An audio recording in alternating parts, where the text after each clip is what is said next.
dovetail a little bit while he's recording about you, because it's the fact of what you're able to see, and the thing that I see is this whole thing about the fundamental shift we're talking about. Yeah, yeah. And the consumer. I mean, and one thing that I like to say is that we're moving from the information age to the communication age. Yeah. And it is. Good way to put it. It's throwing everybody off. I mean, I did a presentation next to Brad Casper, the CEO of the U.S. Incal, Dowport, and when I was doing my presentation, I saw him taking all these notes. That's a good sign. There is a CEO that doesn't. I mean, he's obviously incredibly intelligent. Right. Things are changing so quickly. Yeah. So let me ask you. I mean, you're doing the social media Bible. Yeah. What's your take on this? What is going to happen in the next 2 or 3 years? Well, kind of like what we were alluding to before is that just what you said is we're going from the information age to communication, and the way I put it is we're going from pontification to two-way communication. That's great. Because in marketing terms, it's called push. We push our message, push our message. So in my keynotes and my presentations, I say, how many people here got TiVo? And about 40%, 50% of the audience has got TiVo. So I pick one out of the audience. I say, now you do that so that you could replay and appreciate the commercials that you captured. And the whole group just starts cracking up. They're willing to actually write a check to buy a piece of technology to get rid of commercials. I mean, there's the message right there in front of us. So we don't want that anymore. Same thing with the news. I mean, you see newspapers folding up, you see news channels consolidating.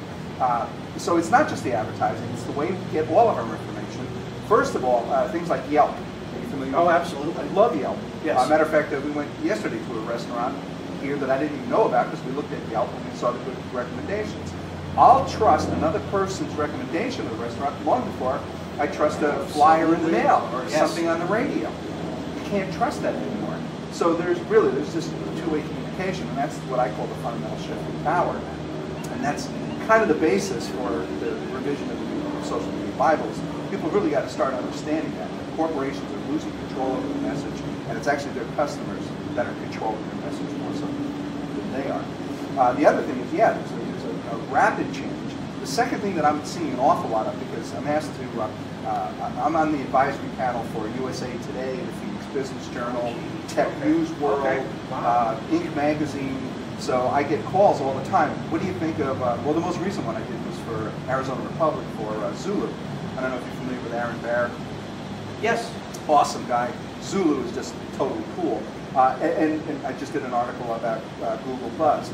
And it's kind of like what you're talking about. And that's why I'm excited about what you're saying, is because what we're seeing is aggregation of technologies. They're taking the best of all these different technologies.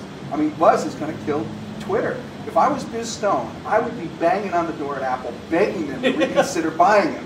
Because if Buzz comes out and it's as successful as it is, and it's intuitive, I don't know. Twitter's, even though they're the incumbent, it's going to be a run for their money. Did you see this, that Facebook is trying to patent feeds?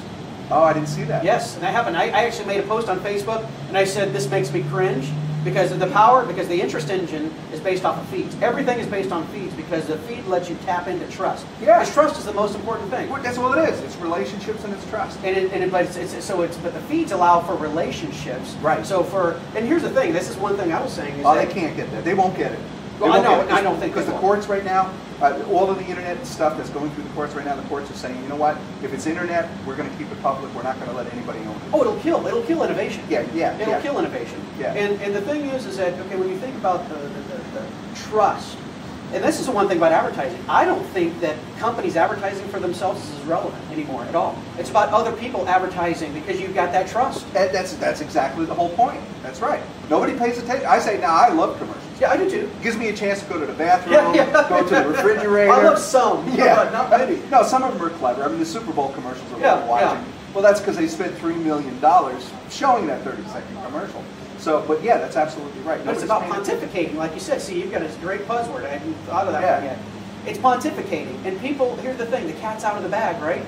We know too much to be able to go around these businesses and learn about them through Yelp and everything else. Yeah. And it's not enough for them to say we're good, but it's enough for somebody else to say they're good. And that's what you're going to trust. Yes. And we talk about television commercials. One of the things I say is, if you're going to produce a television commercial, it's going to cost you about $250,000 to produce a decent national commercial. And if you run it just one time, prime time in each of the major markets, just one time, going to cost you about $1.2 million to do that. So net, you get about $1.5 million tied up in one 30-second commercial that airs only one time. Well, if you are doing that, don't you have a hidden agenda? Don't you have some kind of hot buttons, psychological hot buttons, conversion? You're trying to get your customers to do something as a result of that commercial. So everybody's like, well, yeah, that makes sense. I said, and that's why we're not buying it anymore. We know we're being sold, we're being manipulated, so we're not going to pay attention to that. I said, when you look at things that come off of the cell phone, if I videotape us right on the cell phone now and I send it out on my Twitter feed or my ping or whatever, this is real.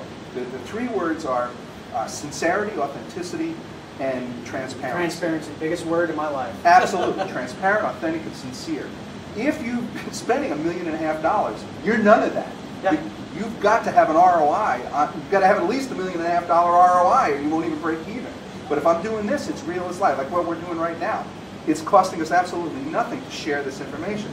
People are going to trust this conversation much more than if we spend $1 million trying to get this message out over the radio, the television, print, even the internet. Well, and it's better. And the thing is that, and I don't know if you're familiar with Sunlight Labs at all, but they're building what they do, and we're talking about transparency. Yeah.